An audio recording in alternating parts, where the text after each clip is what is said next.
Au programme du Weekly Tech, les smartphones ne seront peut-être bientôt plus qu'un lointain souvenir à cause de deux anciens employés d'Apple. Outre-Atlantique, la nouvelle version de la PS5 se laisse approcher et les surprises sont déjà au rendez-vous. De son côté, YouTube est en train d'effectuer de gros changements et ça ne laisse pas les utilisateurs indifférents. Et enfin, cette semaine a aussi été l'occasion pour Elon Musk et sa société xAI de présenter son propre chatbot à la sauce ChatGPT. Le Weekly, c'est parti. Imaginez un avenir où vous n'aurez plus de smartphone et où presque tout ce dont vous avez besoin se trouve sur un pins discret que vous portez comme s'il s'agissait d'un simple accessoire vestimentaire. Vous parlez dedans pour envoyer un message, vous tapez 2 fois dessus pour répondre à un appel et si vous avez besoin d'accéder à une information, vous avez juste besoin de tendre la main. C'est l'idée d'Human, une entreprise fondée par 2 anciens employés d'Apple qui vient de lancer son premier appareil équipé d'une intelligence artificielle, Leyapin. Avec ce dernier, l'entreprise veut repenser le rapport de l'homme à la technologie et inaugurer une nouvelle catégorie d'appareils personnels. Lorsque nous pensons à Leyapin, nous devons le considérer comme un appareil différent du smartphone. Bien que ses créateurs aient l'intention de le remplacer à l'avenir, cette première version de l'appareil nous invite à effectuer de nombreuses tâches sans avoir à utiliser notre appareil iOS ou Android. L'objet en lui-même est composé d'un petit appareil séparé en 2 parties, Leyapin et sa batterie rechargeable. Le dispositif s'attache à n'importe quel vêtement par magnétisme, bien que des accessoires offrant un soutien et un style supplémentaire puissent également être achetés séparément. La partie Leyapin est pour ainsi dire le cœur de l'appareil. Elle intègre tous les composants importants qui lui permettent d'offrir les fonctionnalités pour lesquelles elle a été conçue. Elle est équipée d'une caméra ultra grand angle qui capture des images et d'un écran à encre laser qui se projette sur la main de l'utilisateur. En termes de résolution, la projection est de 720p et pour être fonctionnelle, la main de l'utilisateur doit se trouver à une distance non inférieure à 20 cm et non supérieure à 40 cm. Il intègre également un système appelé Trust Light qui prévoit une lumière colorée pour chaque activité effectuée par l'appareil, chose qui permet à Human d'éviter les controverses sur la protection de la vie privée.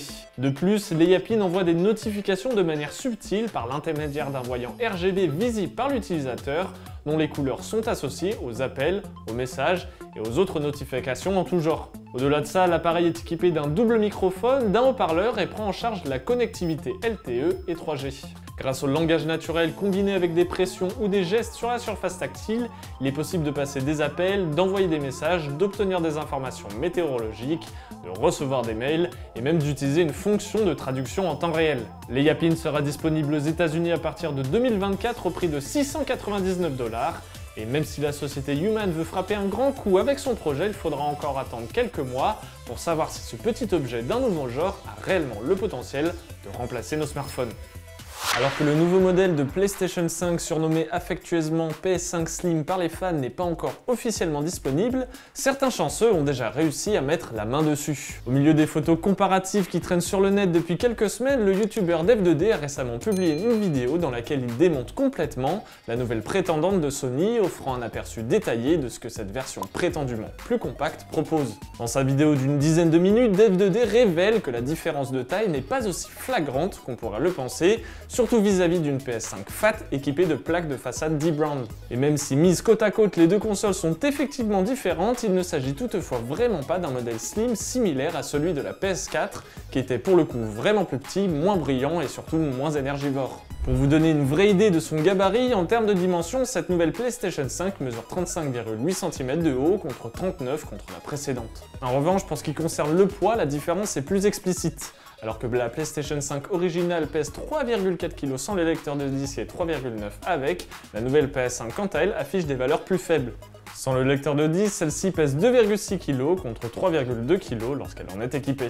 A côté de ça, Dev2D montre dans sa vidéo qu'il est possible de retirer et d'ajouter le lecteur de disque amovible de manière simple, sans même avoir besoin d'un tournevis. Pour ce qui est du design, la nouvelle PS5 présente un look en 2 tons avec des panneaux supérieurs dotés d'une finition brillante et des panneaux inférieurs qui conservent une finition mate similaire à celle de la PlayStation 5 originale, ce qui, selon Dev2D, donne un aspect un peu plus cheap à l'ensemble. En ce qui concerne l'équilibre et le maintien de la console, le nouveau support horizontal fourni avec la PlayStation 5 Slim diffère de manière significative de celui de la PS5 originale. Au lieu d'une plaque circulaire, le support se compose cette fois-ci de 2 béquilles en plastique insérées dans la ligne de démarcation entre les 2 panneaux. Le vidéaste explique aussi que bien qu'un support vertical pour la nouvelle console soit disponible en tant qu'accessoire vendu séparément, le nouveau modèle est suffisamment stable pour être utilisé en position verticale, notamment lorsque le lecteur de disque est attaché. Pour conclure ce délit, il est important de noter que la PlayStation 5 Slim sera commercialisée au même prix que le modèle original et qu'elle devrait sortir dans les prochains jours aux États-Unis.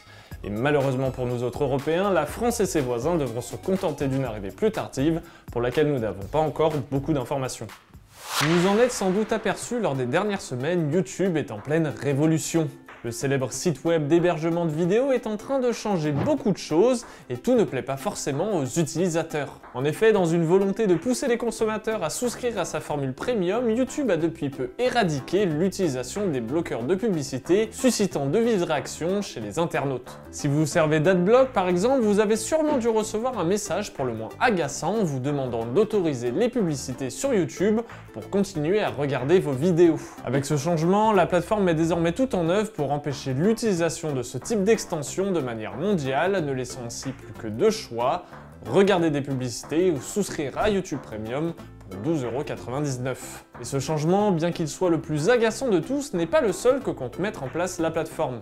Selon les informations du site Android Police, YouTube serait aussi en train de tester une nouvelle fonctionnalité sur son application mobile, un bouton Play Something qui redirige vers une vidéo aléatoire lorsque l'on ne sait pas quoi regarder. De ce que l'on sait, la demande apparaît lorsque l'on fait défiler le flux de sa page d'accueil. Les quelques utilisateurs qui ont actuellement accès à cette fonctionnalité précisent que le bouton peut aussi bien lancer un short qu'une vraie vidéo en fonction de ce qui se trouve dans votre historique. Au-delà de ces deux nouveautés sur la plateforme, YouTube a aussi annoncé par l'intermédiaire d'un communiqué que la plateforme allait se doter d'une IA capable de remplir plusieurs rôles. Dans un premier temps, celle-ci vous aidera à mieux comprendre et à participer plus facilement aux conversations dans l'espace commentaire en créant des sections avec des thèmes faciles à assimiler sous les vidéos de longue durée. Et dans un second temps, YouTube explique aussi que son IA vous aidera à approfondir le contenu que vous regardez grâce à un chatbot. Cet outil vous permettra d'obtenir des réponses à des questions sur la vidéo que vous regardez, des recommandations de contenu connexe et plus encore, le tout sans interrompre la lecture de votre vidéo. YouTube précise aussi que pour certaines vidéos plus académiques, l'outil peut faciliter les parcours d'apprentissage en fournissant des quiz et des réponses qui encouragent une compréhension plus approfondie. Avec ces nombreux changements, YouTube est en train d'initier petit à petit sa révolution. Si l'interdiction des bloqueurs de publicité a énervé de nombreux utilisateurs, les nouvelles fonctionnalités pourraient aider la plateforme à mieux faire passer la pilule auprès de ses nombreux usagers. L'intelligence artificielle a pris un nouveau tournant ce week-end avec l'annonce de Grok, la première création de la nouvelle entreprise d'Elon Musk, xAI. Dans le même ordre que ChatGPT, cette innovation promet de révolutionner le monde de l'IA en proposant un assistant virtuel d'un nouveau genre, au caractère unique et à la personnalité piquante. Cette personnalité dissidente a d'ailleurs été mise en avant par le milliardaire lui-même lorsqu'il a partagé sur son compte X un exemple de Grok répondant à une demande de recette de cocaïne. Grok se démarque également par son accès aux données de X, anciennement Twitter, ce qui, selon xAI, lui donne un avantage certain sur d'autres IA. Elon Musk a d'ailleurs publié une comparaison entre Grok et une autre IA montrant que son modèle avait accès à des informations plus récentes. Grok est actuellement en phase bêta et est accessible à un nombre limité d'utilisateurs pour des tests avant son déploiement plus large. Pour le moment, les utilisateurs peuvent s'inscrire sur une liste d'attente pour avoir la chance d'utiliser le bot. De plus, Elon Musk a annoncé qu'à terme, Grok serait une fonctionnalité de X Premium Plus proposée au prix de 16 $ par mois. Pour ceux qui se demandent d'où vient ce nom onomatopéique, le nom Grok a été emprunté à l'auteur de science-fiction Robert Heinlein, qui l'a utilisé dans son roman de 1961, En Terre étrangère. Dans son livre, le mot Grok est un terme martien sans traduction directe. Beaucoup de critiques ont débattu de la signification exacte du mot, mais ont convenu qu'il s'agit d'une forme de compréhension profonde et intuitive. L'entreprise spécialisée dans la publication de livres de référence Merriam-Webster le définit simplement comme un verbe transitif qui signifie comprendre profondément et intuitivement. Avec Grok, xAI compte construire une intelligence artificielle pour faire avancer notre compréhension collective de l'univers. Et pour donner du contexte à cette annonce, Elon Musk affirme que les créateurs d'IA actuels s'orienteraient trop vers des systèmes politiquement corrects et que la mission de xAI est donc de donner au public une IA pour les personnes de tout horizon et opinion politique. Grok est donc le premier chatbot de la néo-société et il ne fait nul doute que d'autres modèles de ce genre suivront. Le Weekly Tech, c'est déjà fini, rendez-vous la semaine prochaine.